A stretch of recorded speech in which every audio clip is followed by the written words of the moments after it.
주의 말씀은 내 발의 등이요 내 길의 빛이니이다. 주의 말씀은 내 발의 등이요 내 길의 빛이니이다. 여러분 안녕하세요. 오늘 제가 아침에 그 뉴스를 통해서 긴급한 소식을 전해 듣게 되었습니다. 그것은 바로 러시아의 푸틴 대통령이 그 주민투표로 러시아와 합병한 우크라이나의 4개 지역에 계엄령을 선포했다라는 소식이었습니다. 오늘 아침에 저는 러시아의 푸틴 대통령이 주민투표를 통해서 러시아와 합병한 그 우크라이나의 4개 지역에 계엄령을 선포했다라는 소식을 듣게 되었습니다. 그래서 이것에 관해서 전해드립니다. 지난달 말에 주님께서 저에게 비전을 하나 보여주셨습니다. 지난달 마지막 주에 주님께서 저에게 비전을 하나 보여주셨는데요. 그것은 바로 전투기와 미사일과 그리고 3차 대전에 관한 비전이었습니다. 주님께서 지난달 마지막 주에 저에게 보여주신 비전 가운데서 저는 전투기를 보았습니다. 그런데 그 전투기에서 그 포탄 같은 것들이 떨어지고 그리고 미사일을 보았습니다. 그리고 주님께서 저에게 글씨를 하나 보여주셨는데 그것은 바로 3차 대전이라는 글씨였습니다. 3차 대전이라는 글씨를 주님께서 2번 보여주셨습니다.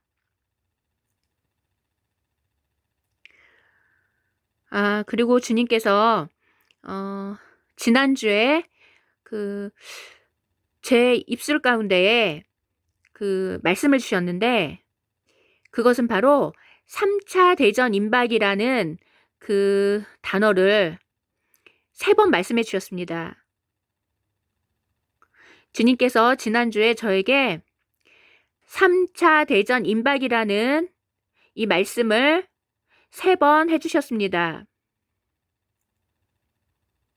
그래서 이것에 관해서 그 영상으로 지난번에 전해드렸습니다. 그런데 오늘 아침에 일어났을 때 제가 뉴스를 통해서 지금 러시아의 푸틴 대통령이 그 우크라이나 합병지 4곳에 계엄령을 선포했다라는 긴급한 소식을 듣게 되었습니다.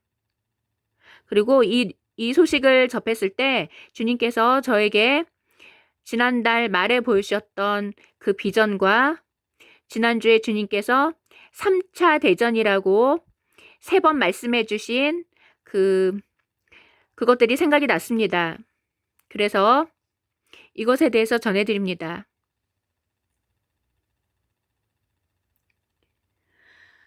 오늘 그 뉴스를 통해서 그 접한 소식을 전해드리겠습니다.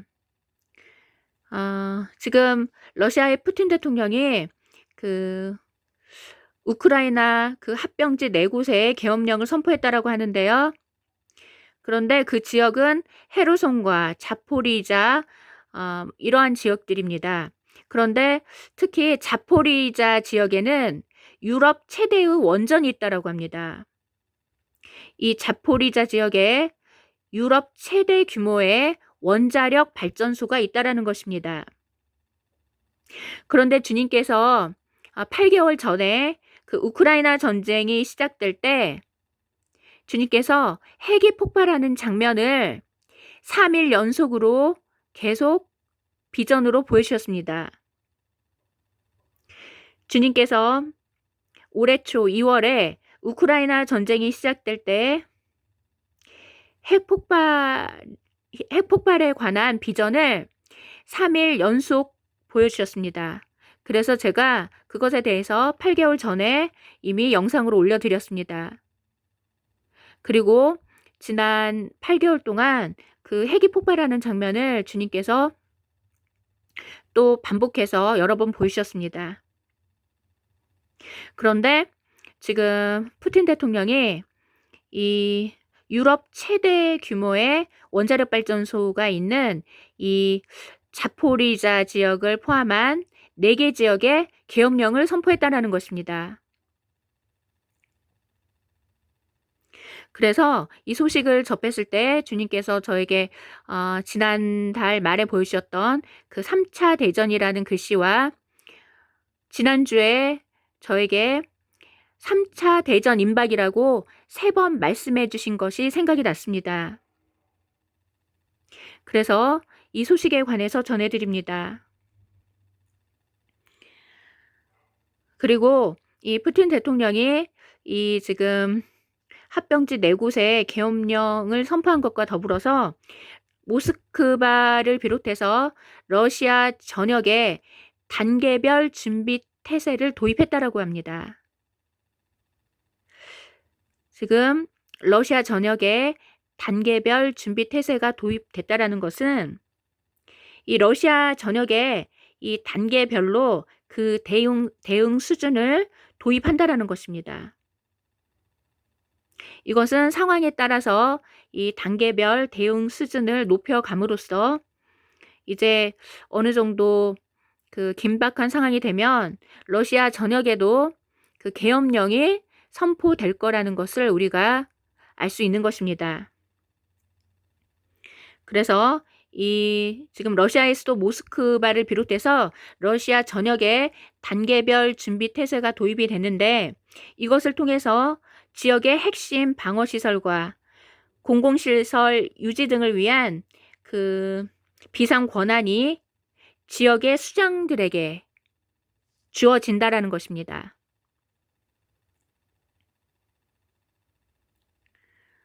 그래서 지금 주님께서 오늘 그 뉴스를 통해서 푸틴 대통령이 그 계엄령을 선포했다라는 이 소식을 전해 들었을 때 주님께서 이것에 관해서 주님의 백성들에게 전하라는 마음을 주셔서 이 시간 그것에 관해서 전해드립니다. 그래서 이러한 뉴스를 볼 때 지금 우리는 3차 대전이 임박했음을 우리가 느낄 수가 있는 것입니다. 그리고 제가 이틀 전쯤에 꿈을 꾸었는데 그 꿈에 대해서 제가 지난 이틀 동안 묵상을 해보았습니다. 그런데 이 꿈이 그 휴거에 관련된 꿈이라는 생각이 들어서 이 시간 그 꿈에 대해서 전해드리겠습니다.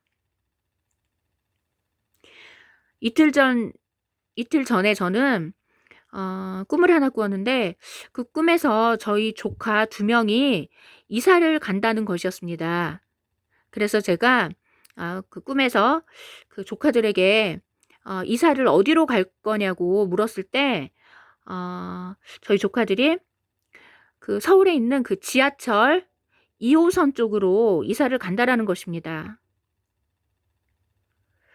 그래서 제가 이 꿈을 꾸고 나서 이게 과연 무슨 뜻일까에 대해서 제가 곰곰이 묵상을 해보았습니다. 그런데 이것이 휴거와 관련이 있다라는 것입니다.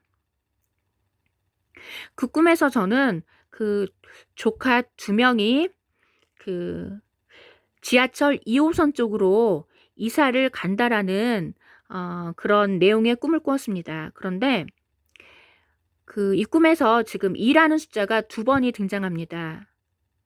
그런데 히브리어 알파벳에는 그 숫자 값이 있습니다. 그런데 그 숫자 2에 해당되는 히브리어 알파벳은 바로 아들이라는 뜻을 가지고 있다라는 것입니다. 히브리어 알파벳 그 2번째 알파벳이 숫자값 2를 가지고 있습니다. 그런데 그 숫자값 2를 가지는 히브리어 알파벳은 베트라는 그 알파벳인데요. 이 베트는 집을 의미하고 또한 아들을 의미한다라는 것입니다. 이 집이 아들을 의미하는 이유는 이 집은 하나님의 집, 바로 성전을 가리킨다라는 것입니다. 그리고 그 성전은 바로 하나님의 아들을 가리키는 것입니다. 그래서 히브리어에서 숫자값 2는 아들을 가리킨다라는 것입니다.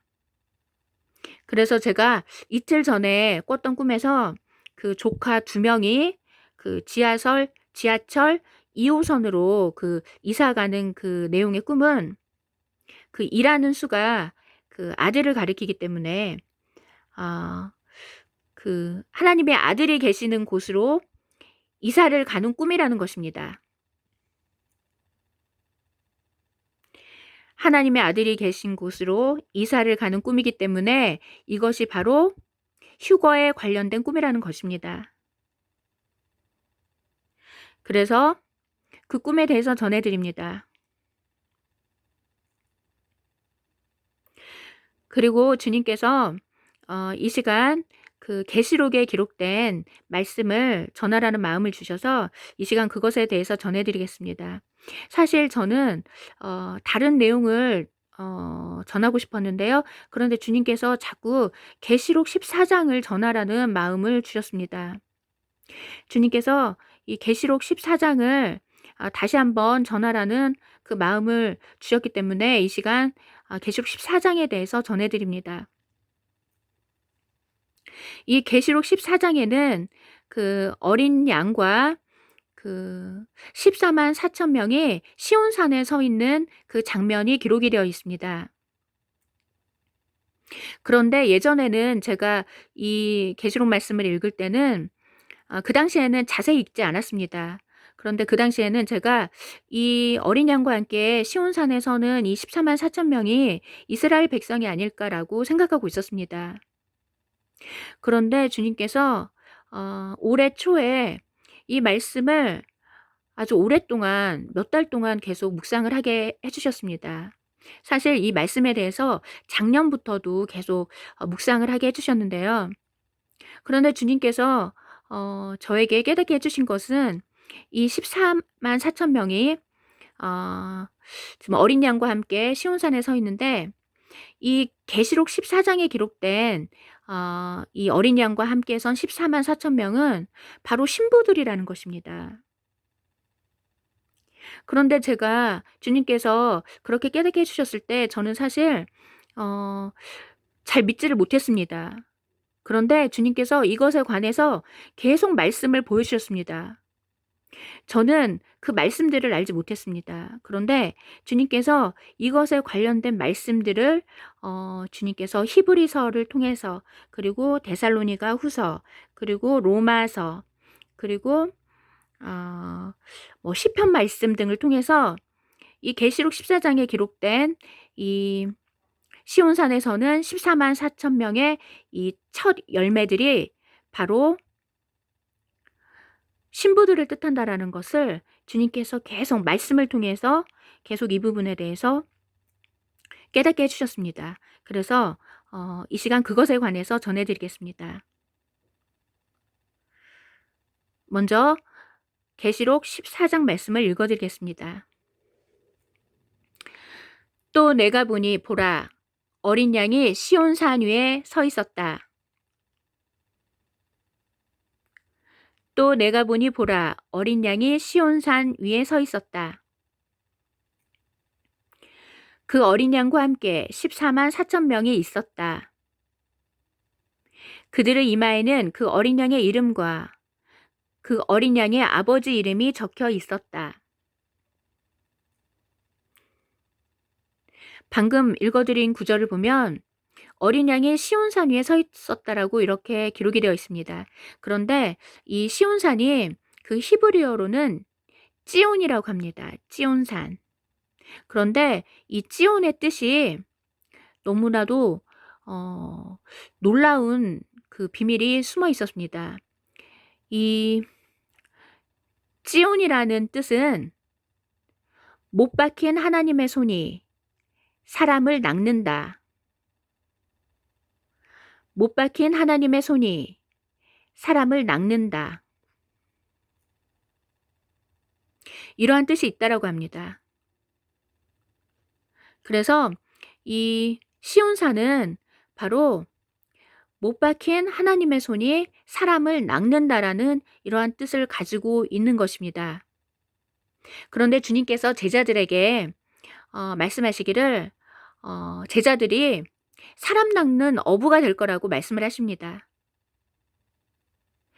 따라서 이 시온산은 사람 낚는 어부들, 바로 제자들과 관련이 있는 것입니다.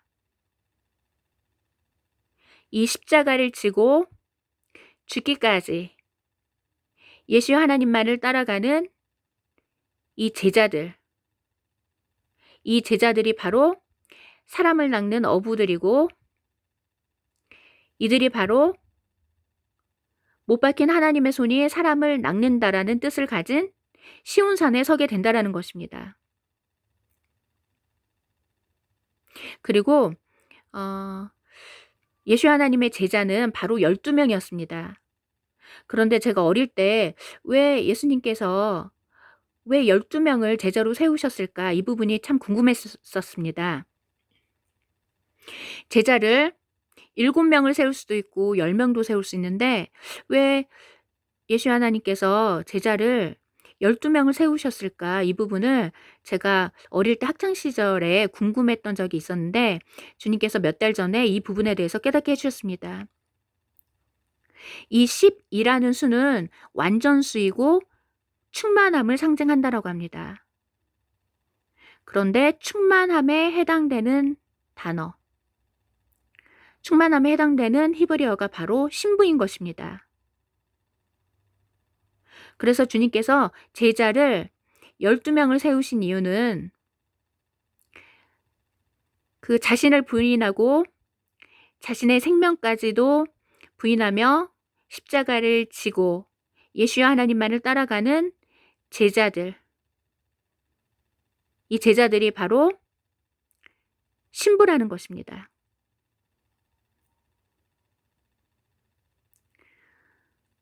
그 12라는 수에는 완전수이고 또한 충만함을 상징한다고 합니다. 그런데 아가서 말씀을 보면 신부에 대해서 완전한 자라고 말씀하십니다. 주님께서. 그리고 그래서 이 완전하고 이 충만함, 그리고 이 충만함에 해당되는 히브리어가 바로 칼라라는 단어인데 이것이 바로 신부를 뜻한다고 합니다. 그래서 주님께서 제자를 12명을 세우신 이유가 바로 그 제자들을 주님의 신부로 부르셨다라는 것입니다.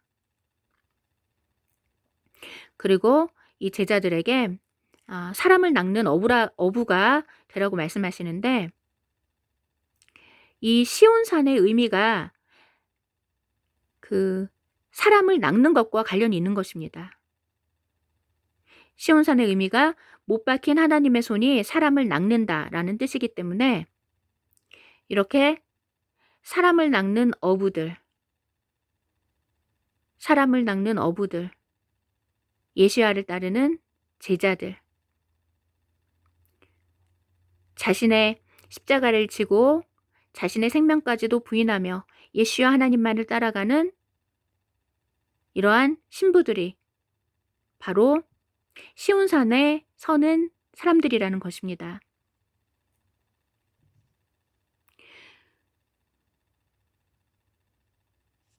그리고 그 14만 4천 명은 그 수학적으로 보면 12 곱하기 12 곱하기 1000입니다. 12 곱하기 12를 하면 144라는 수가 나오고 거기에 1000을 곱한 것이 14만 4천 명이라는 것입니다. 그래서 그 14만 4천 명 안에 12라는 수가 들어있다는 것입니다. 그래서 이 12가 바로 제자를 상징하고 바로 신부를 상징한다라는 것입니다. 아가서 말씀을 보면 신부를 달에 비유를 하는데 이 달은 1년에 12달이 있습니다. 아가서 말씀을 보면 신부를 달에 비유를 하는데 이 달은 1년에 12달이 있는 것입니다. 그래서 이 12라는 수가 바로 신부와 관련된 수라는 것입니다.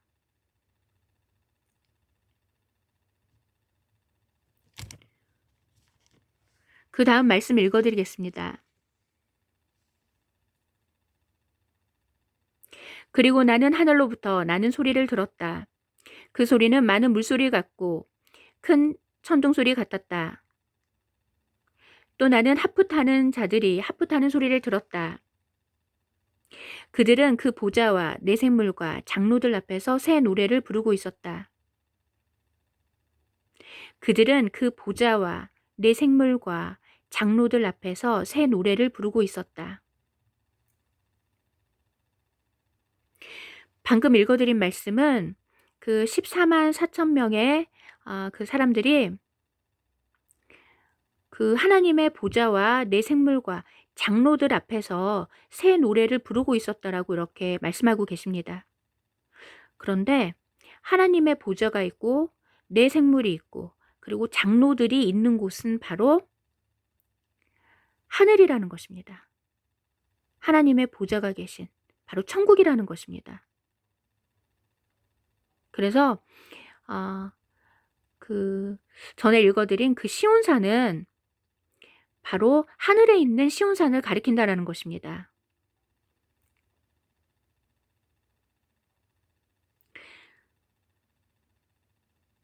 계시록 14장에 기록된 시온산이 하늘의 시온산인 이유는 바로 3절 말씀을 보면 이 14만 4천 명이 그 하나님의 보좌와 내 생물과 장로들 앞에서 새 노래를 부르고 있었다라고 이렇게 기록되어 있기 때문에 이 장면은 바로 14만 4천 명의 사람들이 지금 하늘에서 이 새 노래를 부르고 있는 것입니다.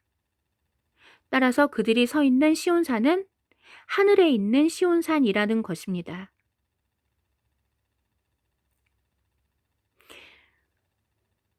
그리고 이 부분에 대해서 히브리서 12장 말씀에 기록이 되어 있습니다. 그 히브리서 12장에 기록된 말씀을 읽어드리겠습니다.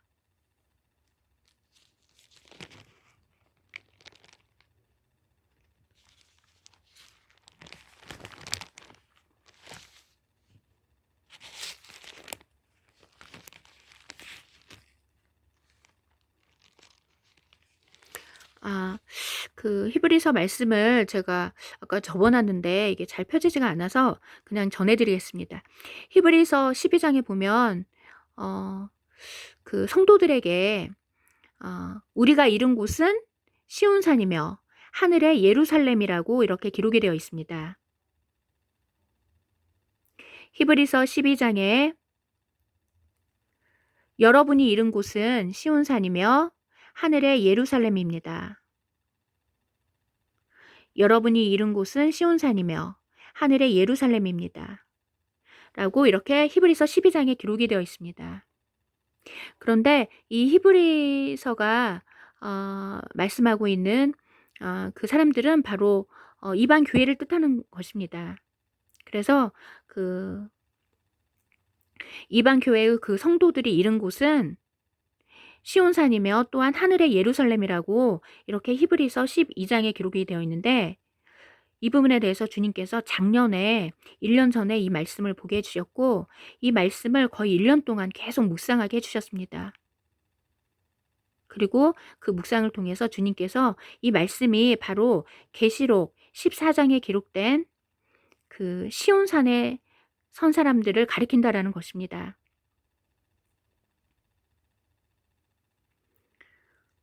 그리고 그들이 새 노래를 부르고 있었는데 땅에서 속량받은 14만 4천 명 외에는 아무도 그 노래를 배울 수 없었다라고 이렇게 기록이 되어 있습니다. 땅에서 속량함을 받은 이 14만 4천 명 외에는 이 새 노래를 아무도 배울 수가 없었다라는 것입니다. 그 말은 이 새 노래는 이 14만 4천 명만이 부를 수 있다라는 것입니다. 그리고 이 새 노래에 관해서 시편 말씀에 주님께서 기록을 해주셨습니다. 이 새 노래를 부르는 사람들에 대해서 기록을 해주셨는데 의인들이 이 새 노래를 부른다는 것입니다. 그런데 시편 118편 말씀을 보면 이 의인들은 바로 야훼와의 문, 바로 하나님의 문으로 들어가는 자들이라고 기록이 되어 있습니다. 하나님의 문으로 들어가는 자들. 그런데 이 하나님의 문은 바로 양들의 문이 되시고 구원의 문이 되시는 예수와 하나님을 가리키는 것입니다. 따라서 구원의 문으로 들어가는 그 사람들이 바로 의인이라는 것입니다. 우리의 구원의 문이 되시는 예수와 하나님께로 들어가는 자들이 바로 의인이며 그들이 바로 이 새 노래를 부른다고 시편 말씀에 기록이 되어 있습니다.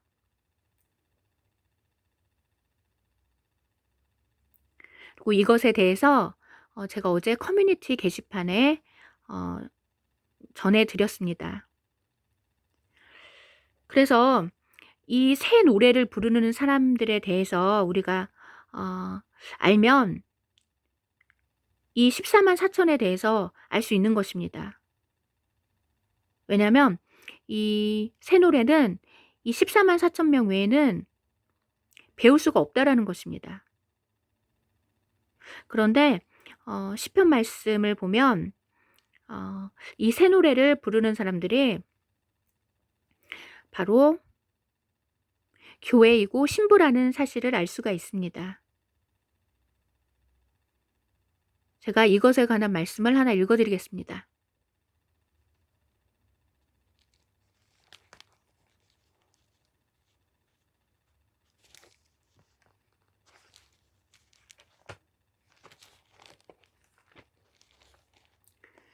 시편 149편 말씀입니다. 새 노래로 여호와께 노래하여라. 경건한 자들의 공동체에서 그를 찬양하여라. 새 노래로 여호와께 노래하여라. 경건한 자들의 공동체에서 그를 찬양하여라. 방금 읽어드린 말씀을 보면 새 노래로 여호와께 노래하라고 말씀하십니다. 그런데 경건한 자들의 공동체에서 그를 찬양하라는 것입니다.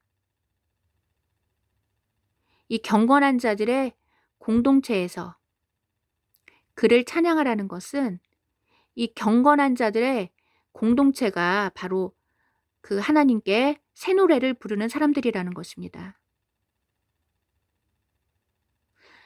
그런데 이 경건한 자들은 바로 의인을 뜻합니다.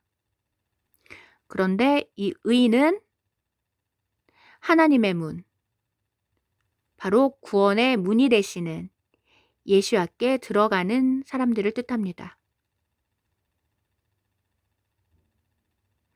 따라서 이 경건한 자들의 공동체라는 것은 우리의 구원의 문이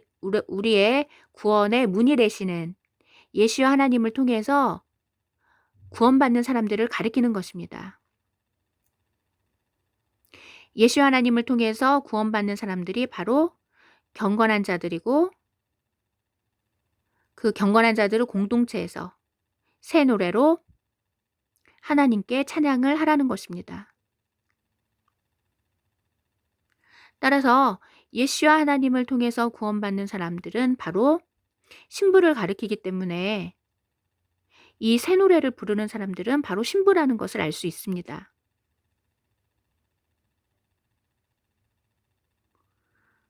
그리고 5절 말씀을 읽어드리겠습니다. 경건한 자들이 영광 가운데서 기뻐 뛰며 그들의 침대 위에서 기뻐 외치게 하여라. 경건한 자들이 영광 가운데 기뻐 뛰며 그들의 침대 위에서 기뻐 외치게 하여라. 그런데 그 경건한 자들이 영광 가운데 기뻐 뛰며 그들의 침대 위에서 기뻐 외치게 하라고 이렇게 기록이 되어 있습니다. 그런데 이 침대에 관련된 말씀은 아가서에 기록이 되어 있습니다. 아가서 말씀에 그 신부가 신랑에게 우리의 침상은 푸르다고 이렇게 말씀을 합니다. 우리의 침상은 푸르다라고 이렇게 신부가 고백을 하는데 그 침상이 바로 침대를 가리키는 것입니다. 그래서 방금 읽어드린 그 5절 말씀은 5절 말씀에 기록된 그 경건한 자들의 침대는 바로 신부의 침대를 가리키는 것입니다. 그리고 이것은 아가서 말씀에 이것에 대해서 기록이 되어 있습니다. 신부가 그 자신의 침상에 대해서 우리의 침상은 푸르다고 이렇게 고백을 하는 내용이 기록이 되어 있습니다. 따라서 시편 149편에 기록된 그 침대는 신부의 침대를 가리키는 것입니다. 그리고 그들이 침대 위에서 기뻐 외치게 하라라는 것은 신부에게 기뻐 외치게 하라는 것입니다. 그들이 거하는 곳에서.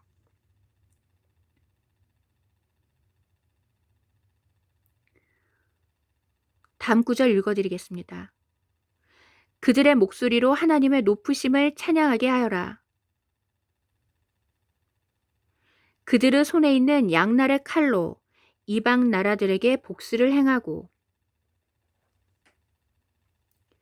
그들의 손에 있는 양날의 칼로 이방 나라들에게 복수를 행하고 민족들에게 징계를 행하여 그들의 왕들을 사슬로 묶고 그들의 존경받는 자들을 철 족쇄로 묶어 기록된 법규대로 그들에게 집행하게 하여라.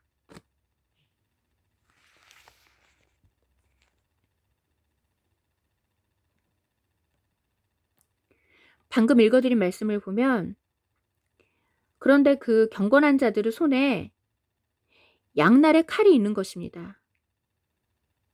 그 양날의 칼로 이방 나라들에게 복수를 행하고 라고 이렇게 기록이 되어 있는데 이 경건한 자들이 손에 들고 있는 이 양날의 칼은 계시록 말씀에 보면 예시와 하나님 입에서 나오는 그 말씀을 의미합니다. 예시와 하나님께서 그 사도 요한에게 나타나셔서 계시를 주실 때 그 사도 요한이 그 예시와 하나님의 그 입에서 양날의 칼이 나왔다고 이렇게 말씀하고 있습니다. 따라서 방금 읽어드린 그 6절 말씀 그들의 손에 있는 양날의 칼로 이방 나라들에게 복수를 행하고 민족들에게 징계를 행하며 그들의 왕들을 사슬로 묶고 그들의 존경받는 자들을 철 족쇄로 묶어 기록된 법규대로 그들에게 집행하게 하여라. 이 말씀은 그 예수야 하나님의 그 입에서 나오는 그 양날의 칼 같은 말씀을 가지고 이방 나라들에게 복수를 행하고 민족들에게 징계를 행하는 바로 심판권을 가지고 있는 신부들을 뜻한다는 것입니다.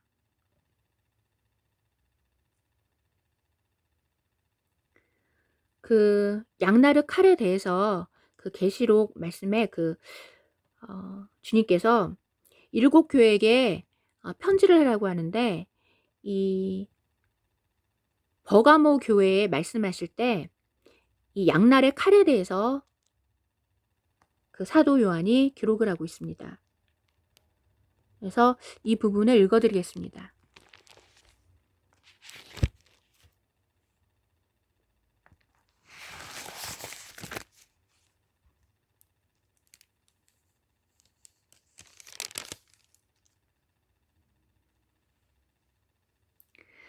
버가모 교회의 천사에게 써라.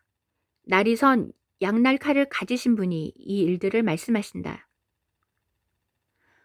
버가모 교회의 천사에게 써라. 날이 선 양날 칼을 가지신 분이 이 일들을 말씀하신다.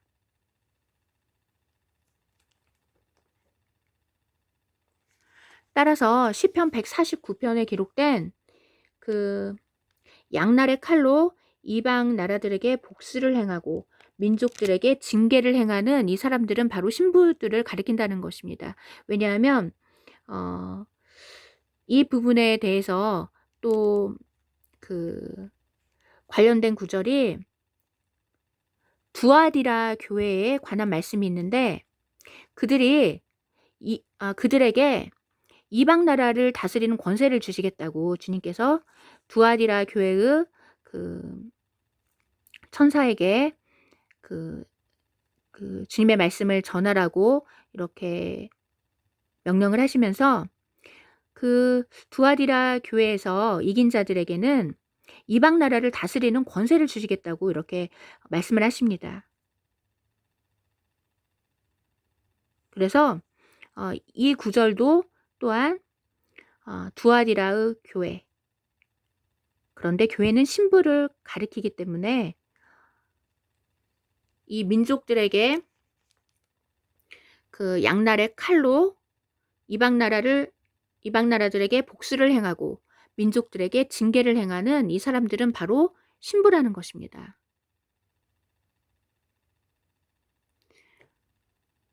그러면 그것에 관련된 구절을 읽어드리겠습니다. 계시록 2장 18절 말씀입니다. 두아디라 교회의 천사에게 써라. 불꽃 같은 눈과 빛나는 녹 같은 발을 가지신 하나님의 아들이 이 일들을 말씀하신다. 두아디라 교회의 천사에게 써라.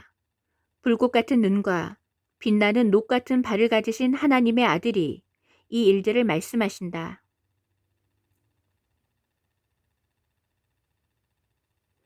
(26절부터) 27절까지 읽어드리겠습니다.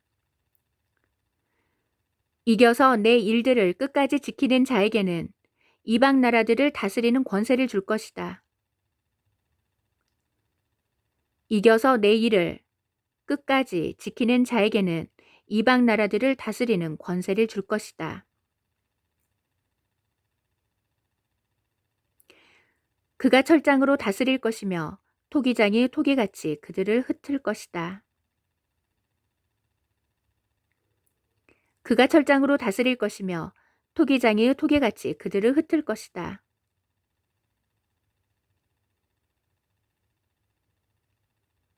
방금 읽어드린 말씀은 두아디라 교회의 이긴 자들에게 지금 주님께서 말씀하시는 내용입니다. 그 두아디라 교회 가운데서 이기는 자들에게는 주님께서 이방 나라들을 다스리는 권세를 주시겠다고 이렇게 말씀하고 계시는 것입니다.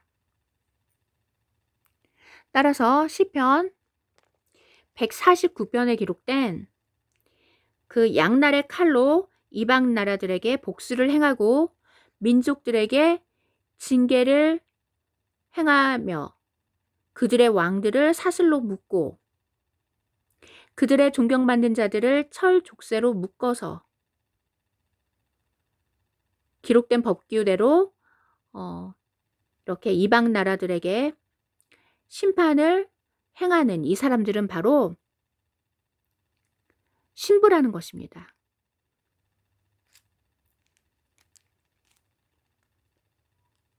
왜냐하면 주님께서 두아디라 교회 가운데서 이기는 자들에게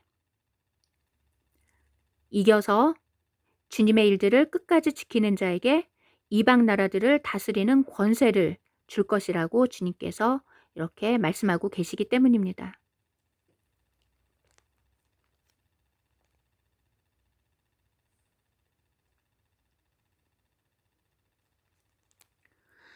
따라서 시편 149편에 이렇게 새 노래를 부르며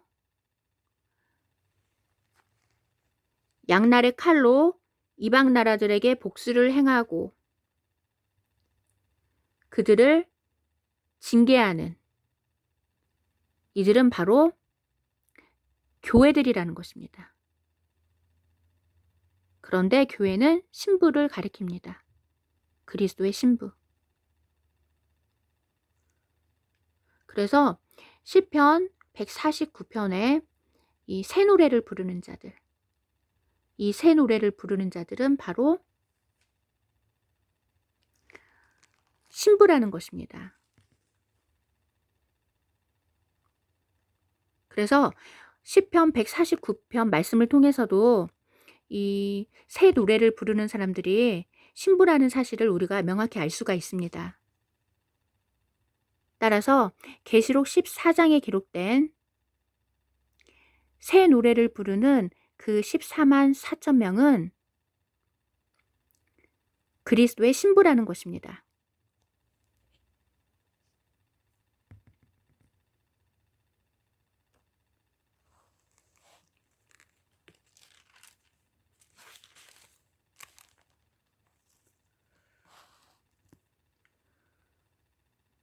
그 다음 말씀 읽어드리겠습니다. 이들은 여자들과 더불어 몸을 더럽히지 않은 자들이니 수총각들이다. 이들은 여자들과 더불어 몸을 더럽히지 않은 자들이니 수총각들이다. 제가 방금 읽어드린 말씀은 히브리어 헬라어 직역 성경입니다. 그래서 히브리어 헬라어 직역 성경에는 수총각들이라고 기록이 되어 있는데 이것은 바로 순결한 하나님의 아들들을 가리킨다라는 것입니다. 여자들과 더불어 몸을 더럽히지 않은 자들이니 수총각들이다. 이 말씀은 그 음녀와 더불어 몸을 더럽히지 않은 순결한 하나님의 아들들을 가리킨다라는 것입니다. 이 하나님의 아들들이 바로 하나님의 자녀를 뜻하고 이 하나님의 자녀들이 바로 신부인 것입니다.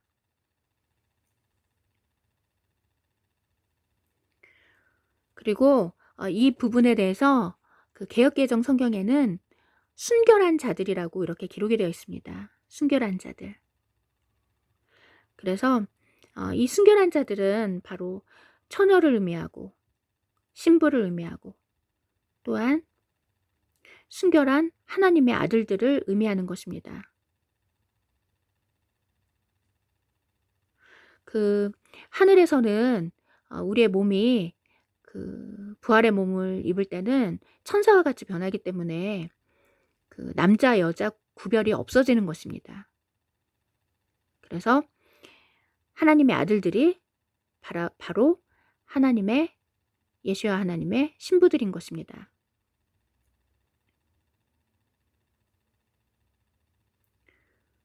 다음 말씀을 읽어드리겠습니다. 이들은 어린 양을 따라 어디든지 가는 자들이다. 이들은 어린 양을 따라 어디든지 가는 자들이다.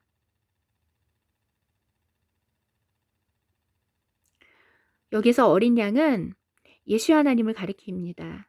그런데 예수 하나님은 하나님의 말씀이라고 기록이 되어 있습니다. 따라서 이 어린 양을 따라간다라는 것은 말씀이신 예수 하나님을 따라간다라는 뜻이며 말씀만을 붙잡고 예수 하나님을 따라간다는 뜻이라고 할 수 있습니다.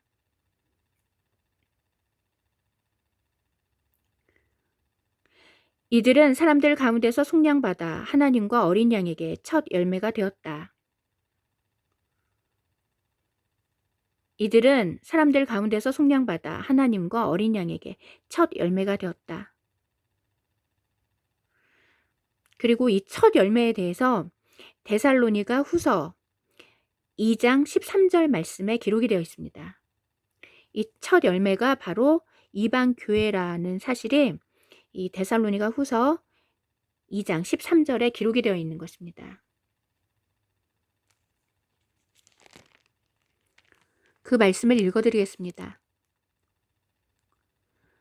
주님의 사랑을 받은 형제들이여, 하나님께서 여러분을 첫 열매로 택하셔서 영의 거룩함과 진리의 신실함으로 구원에 이르게 하셨습니다. 주님의 사랑을 받은 형제들이여, 하나님께서 여러분을 첫 열매로 택하셔서 영의 거룩함과 진리의 신실함으로 구원에 이르게 하셨습니다.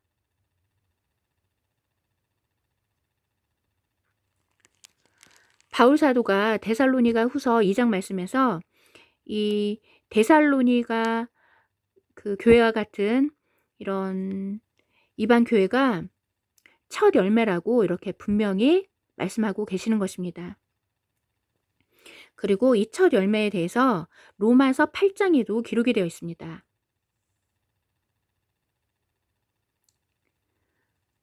그 첫 열매에 대해서 로마서 8장에 기록이 되어 있는데 그 말씀에 대해서 읽어드리겠습니다.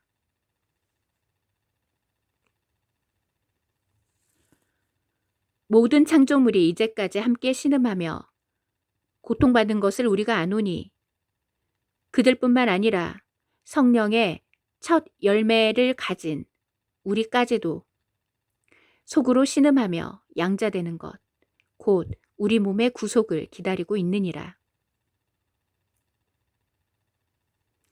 모든 창조물이 이제까지 함께 신음하며 고통받는 것을 우리가 아노니 그들뿐만 아니라 성령의 첫 열매들을 가진 우리까지도 속으로 신음하며 양자되는 것, 곧 우리 몸의 구속을 기다리고 있느니라.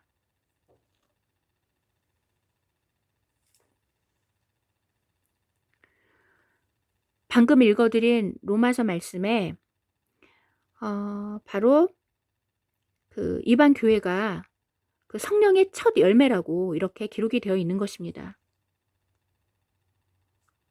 그 로마서는 바로 로마에 있는 성도들에게 바울 사도가 보낸 편지인데 바로 로마 교회와 같은 그러한 성도들, 예수와 하나님으로 인해 구원받은 그러한 그 제자들이 바로 첫 열매라고 이렇게 말씀하고 있는 것입니다.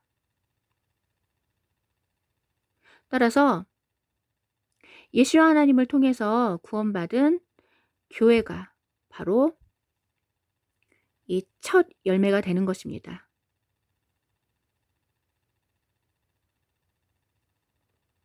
그리고 교회는 바로 예수 하나님을 통해서 구원받은 신부를 가리키기 때문에 이 신부들이 바로 첫 열매가 되는 것입니다.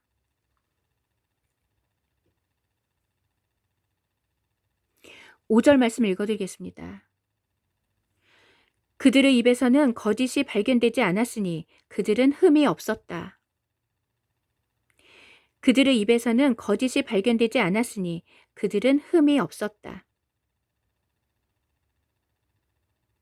5절 말씀에 이 14만 4천의 입에서는 거짓이 발견되지 않았고 그들은 흠이 없었다라고 이렇게 기록이 되어 있습니다. 그런데 이 흠이 없다라는 구절이 바로 아가서에 기록이 되어 있습니다. 아가서 말씀에 주님께서 신부를 향해서 흠이 없다라고 말씀하십니다. 아가서 말씀에 주님께서 신부를 향해서 흠이 없는 자라고 말씀하고 계시기 때문에 이 계시록 14장에 기록된 이 14만 4천의 이 흠이 없는 자들은 바로 신부들을 가리키는 것입니다.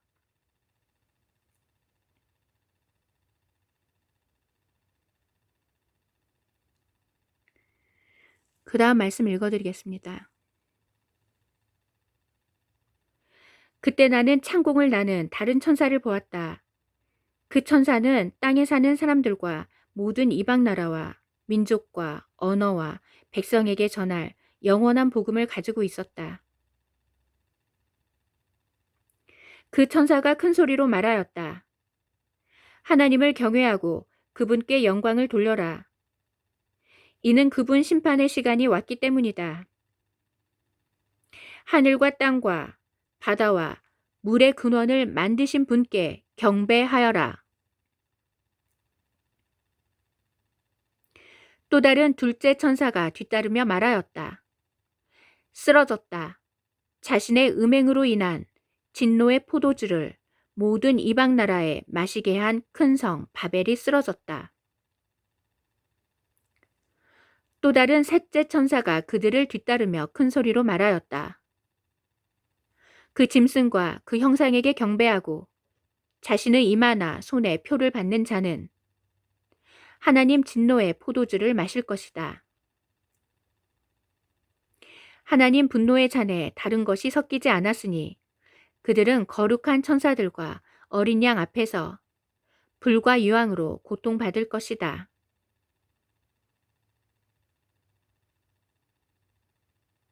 그들에게 고통을 주는 불과 유황의 연기가 영원토록 올라올 것이며 그 짐승과 그 짐승의 형상에게 경배하고 그 이름의 표를 받는 자는 누구든지 밤이나 낮이나 쉬지 못할 것이다.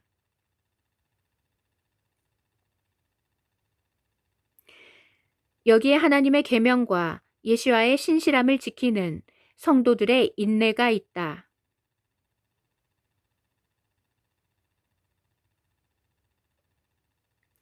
여기에 하나님의 계명과 예수의 신실함을 지키는 성도들의 인내가 있다. 나는 하늘에서 나는 소리를 들었다. 지금부터 주님 안에서 죽은 자들은 행복하다라고 기록하여라. 나는 하늘에서 나는 소리를 들었다. 지금부터 주님 안에서 죽은 자들은 행복하다라고 기록하여라.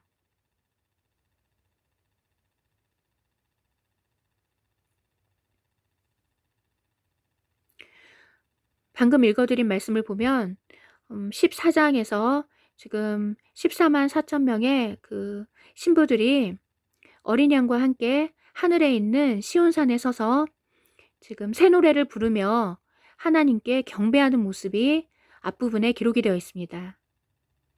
그리고 그 다음에는 그 한 천사가 그 심판의 시간이 왔다라고 선포하는 내용이 기록이 되어 있고,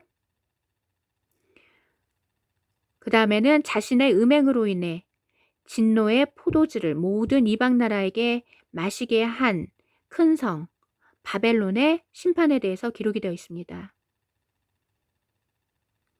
그리고 나서 그 짐승과 그 형상에게 경배하고 그 이마나 손에 표를 받는 자들에게 그 하나님의 그, 그 진노의 포도주 그 심판이 임할 것이라고 이렇게 기록이 되어 있습니다.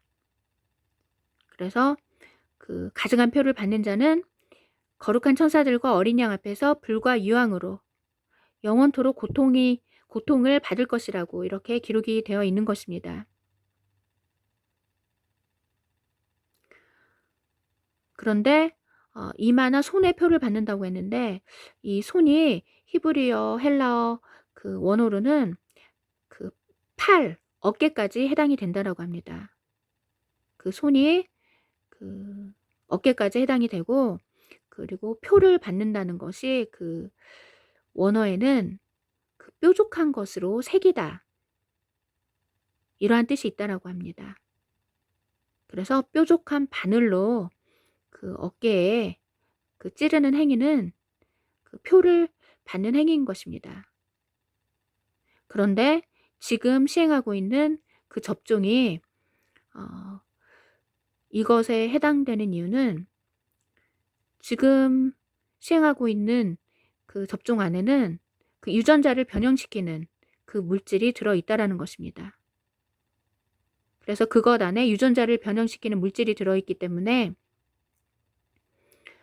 그것을 받으면 하나님의 형상이 사라지고 그것을 받은 사람이 그 사단의 형상, 짐승의 형상으로 변화되기 때문에 이것이 바로 그 성경에 기록된 가증한 표라는 것입니다.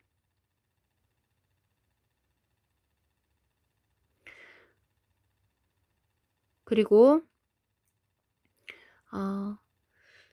이것에 하나님의 계명과 예수와의 신실함을 지키는 성도들의 인내가 있다라고 이렇게 기록이 되어 있습니다.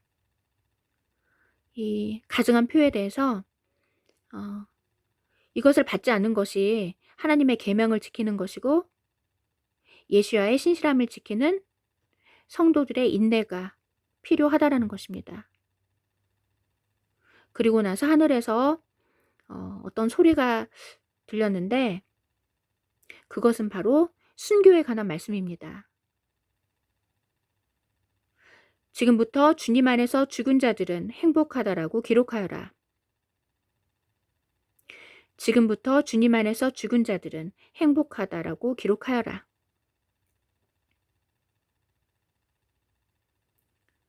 이 말씀은 바로 생명을 버리는 한이 있더라도 그 가증한 표를 받아서는 안 된다는 것입니다.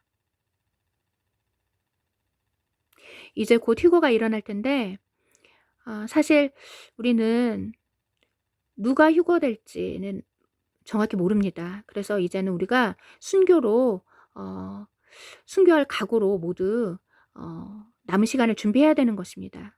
그래서 주님께서 자기 목숨을 구하는 자는 잃을 것이고 그것을 잃는 자는 다시 찾을 것이라고 주님께서 말씀하시기 때문에 우리가 다니엘과 같이 그리고 에스더와 같이 죽으면 죽으리라 하는 그 순교의 믿음으로 무장하여서 남은 시간을 잘 준비하여서 모두 주님 앞에 서기를 곧 오실 만왕의 왕 예수와 그 권능의 이름으로 기도합니다. 아멘.